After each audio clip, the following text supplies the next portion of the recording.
Palabra y vida. Con el padre Manuel Horta, desde Sevilla.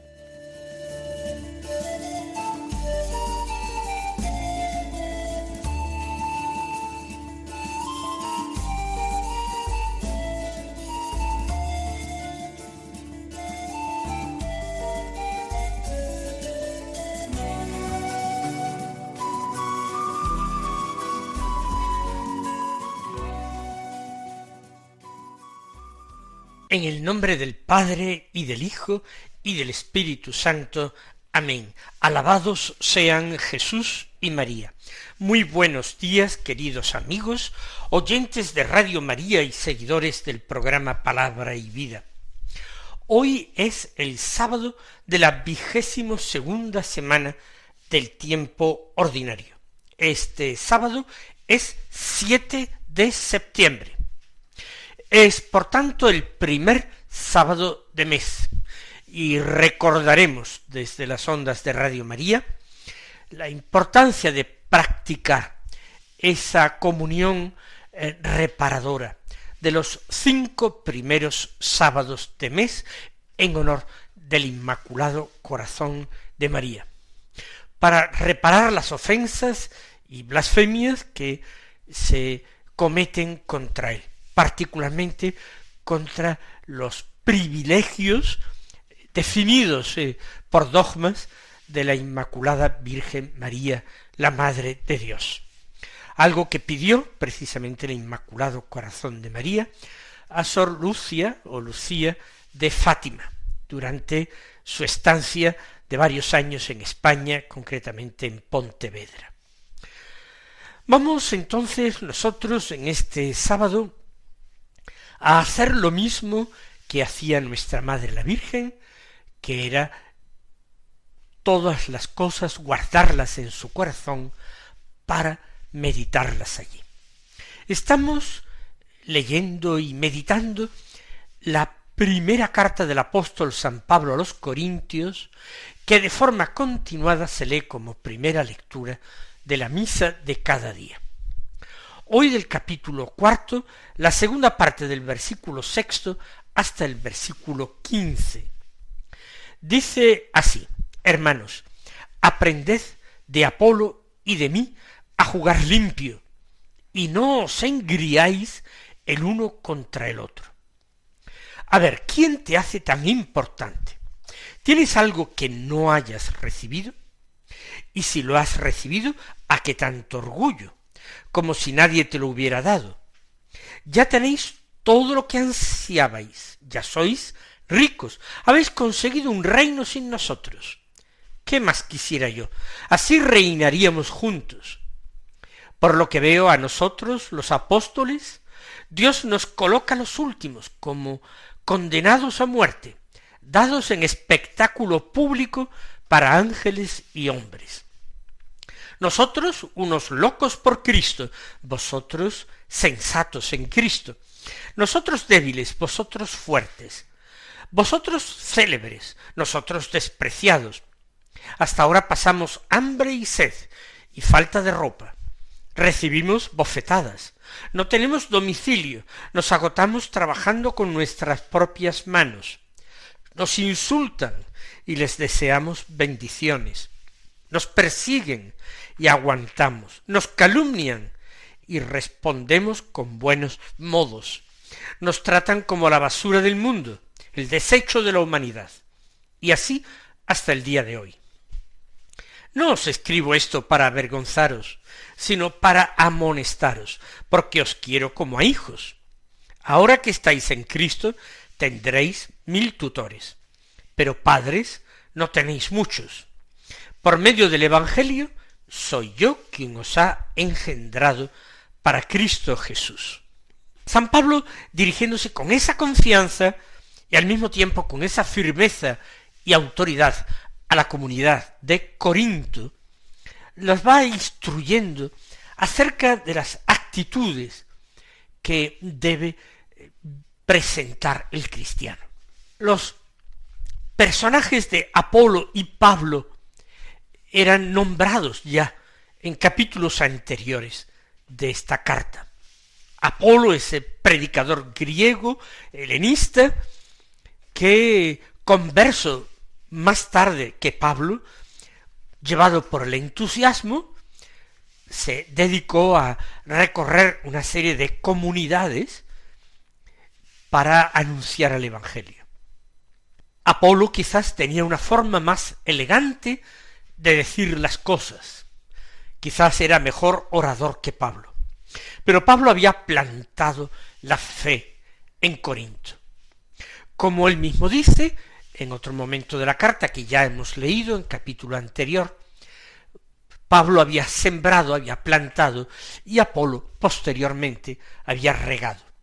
No habían coincidido ambos predicadores en Corinto, se habían sucedido.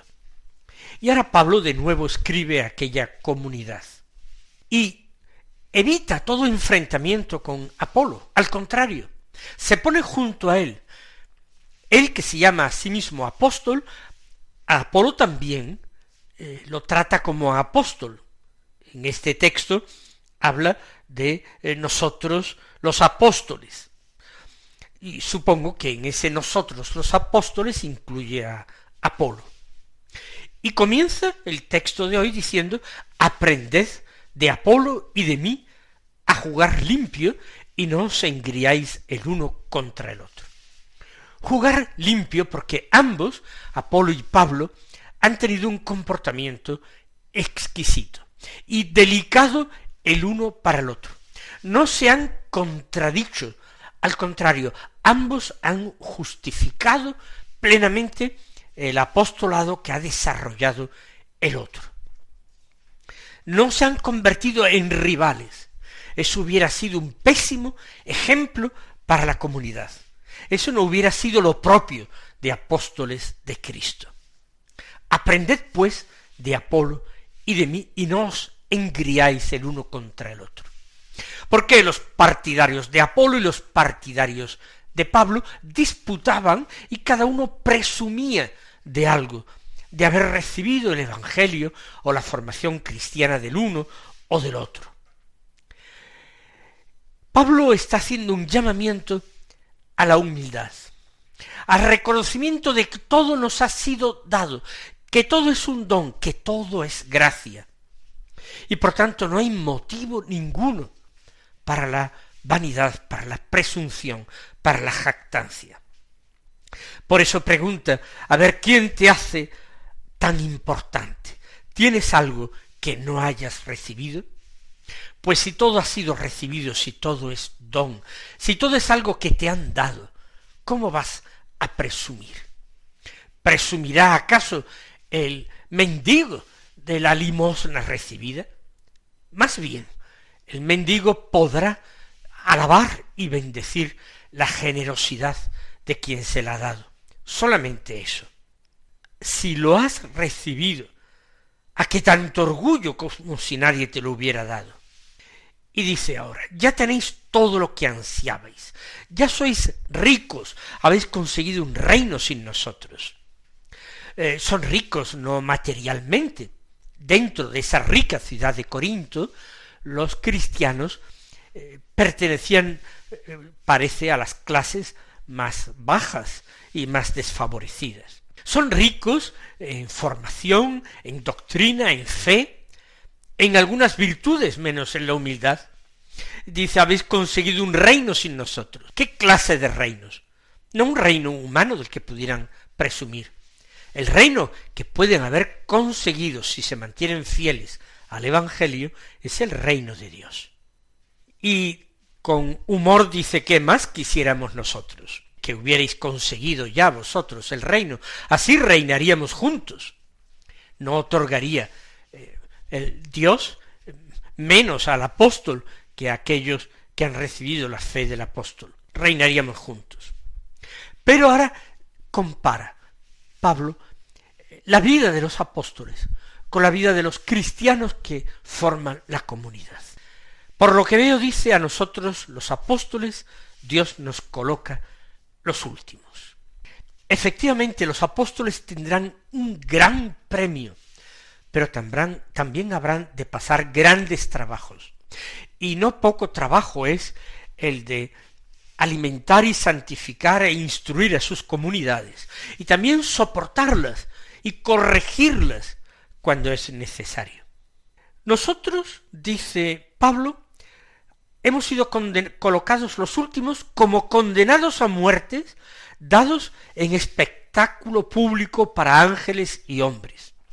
Se está refiriendo Pablo a esos crueles espectáculos de la antigüedad pagana, donde en el circo, en el anfiteatro, a veces tenían los hombres que luchar entre sí o contra fieras, y su sangre derramada en ocasiones servía de regocijo a los espectadores. Condenados a muerte, dice, dados en espectáculo público para ángeles y hombres. Nosotros unos locos por Cristo, vosotros sensatos en Cristo. El apóstol tiene que caracterizarse por su audacia, por su valentía, por su arriesgar continuamente la vida, embarcándose en nuevas misiones, todo por Cristo, locos por Cristo. Vosotros, dice con una cierta sorna Pablo, sensatos en Cristo. No exageran su amor. Ellos se mantienen en una prudencia que en ocasiones será mediocridad y tibieza. Nosotros débiles, vosotros fuertes. Aparentemente han sido fortalecidos por la fe y ya se creen mucho, mientras que los apóstoles experimentan hasta en la última fibra de su ser la debilidad. Vosotros célebres, nosotros despreciados. Corinto, célebre la ciudad, y la comunidad cristiana ha empezado a destacar porque ha sido visitada y se le ha predicado el Evangelio por personajes bien conocidos. Por eso es célebre aquella iglesia de Corinto. Nosotros, en cambio, despreciados. No por todos, pero los partidarios de Apolo desprecian a Pablo, los partidarios de Pablo desprecian a Apolo. Y todo eso ellos lo arrostran por amor a Jesucristo, por cumplir el encargo que les fue dado. Hasta ahora, continúa diciendo, pasamos hambre y sed y falta de ropa. Recibimos bofetadas, no tenemos domicilio, nos agotamos trabajando con nuestras propias manos. Va enumerando Pablo lo que para él realmente constituye un motivo de orgullo. Él todo se lo ha dado a Cristo.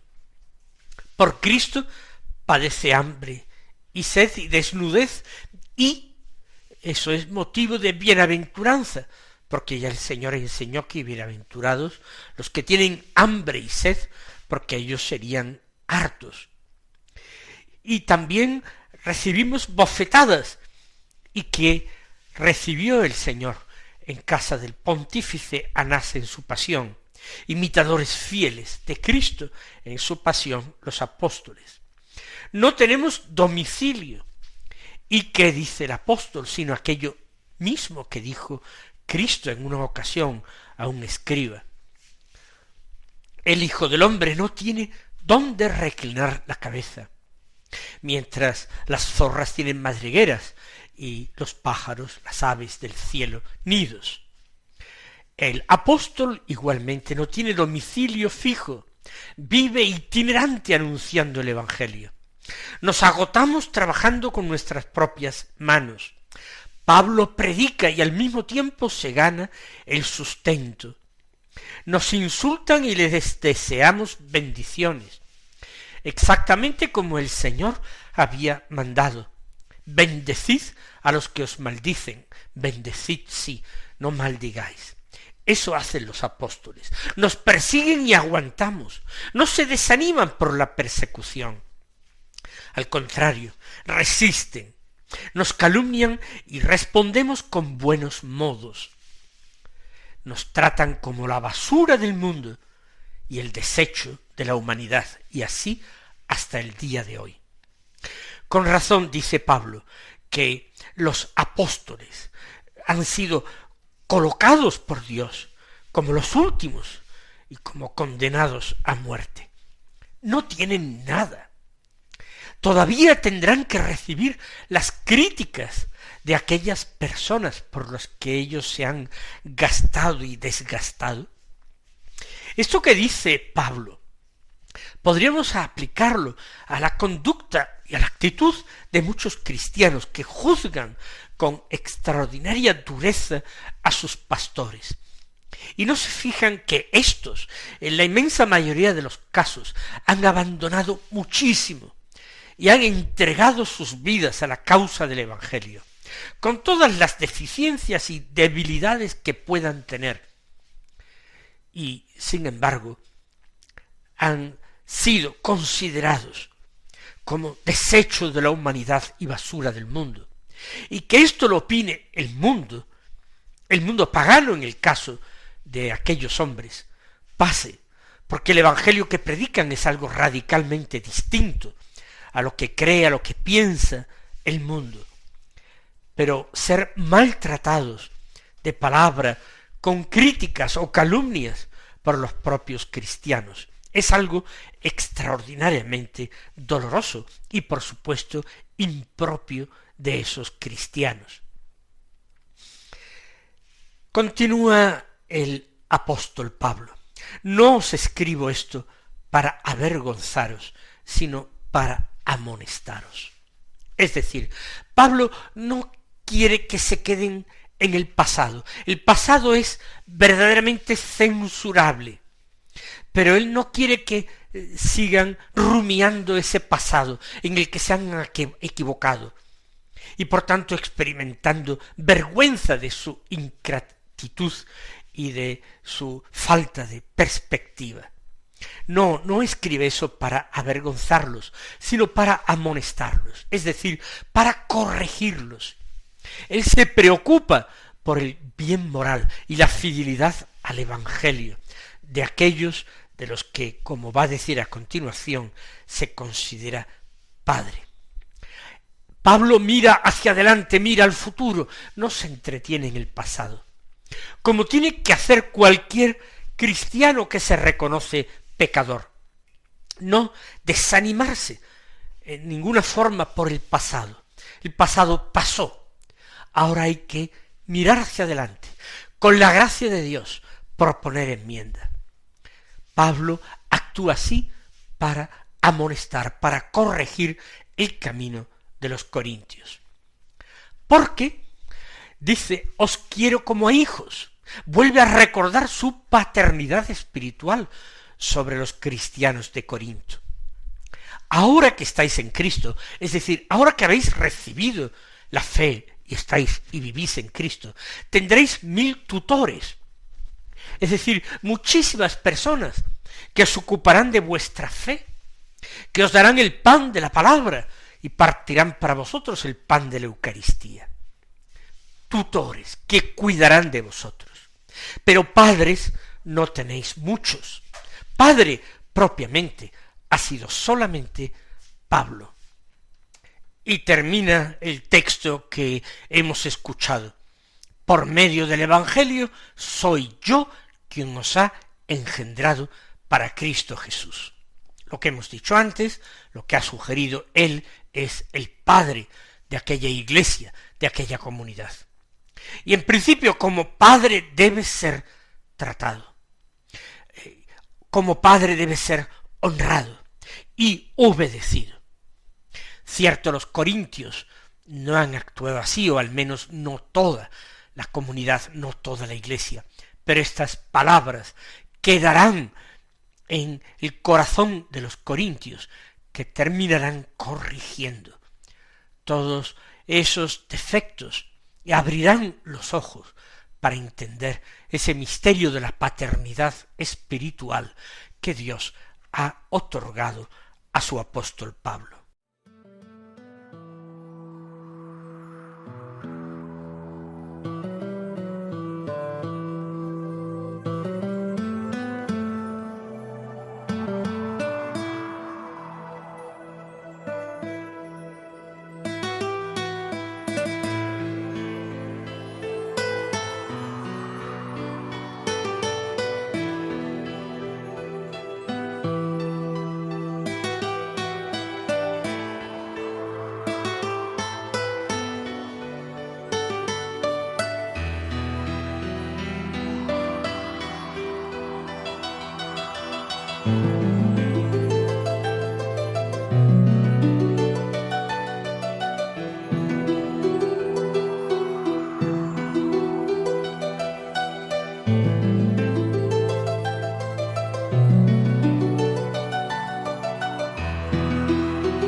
Aunque nos queda poco tiempo, vamos a terminar escuchando el Santo Evangelio de la Misa, según San Lucas capítulo 6, versículos 1 al 5, que dicen así.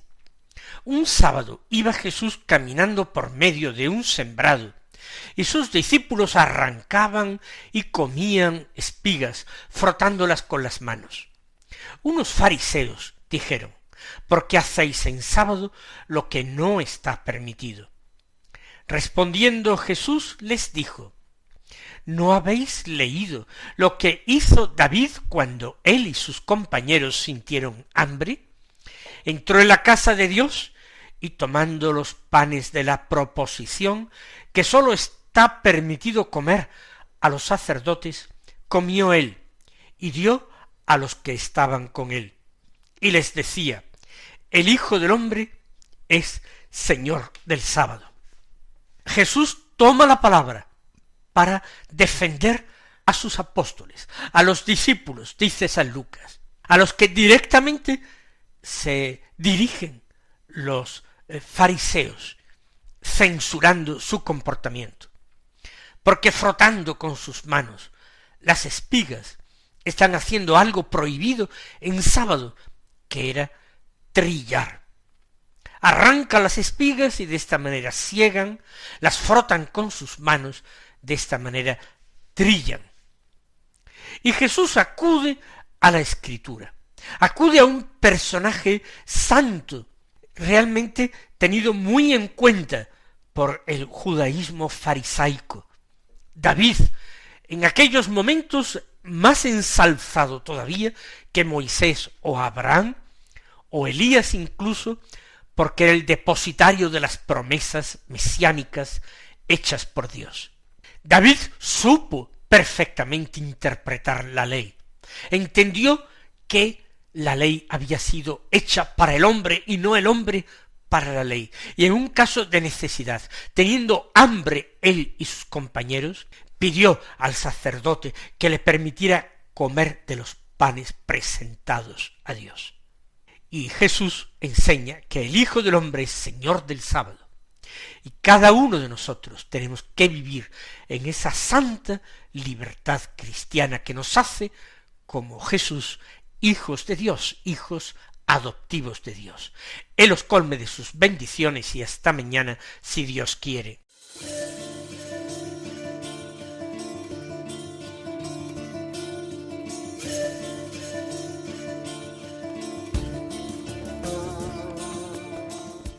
Han escuchado en Radio María Palabra y Vida,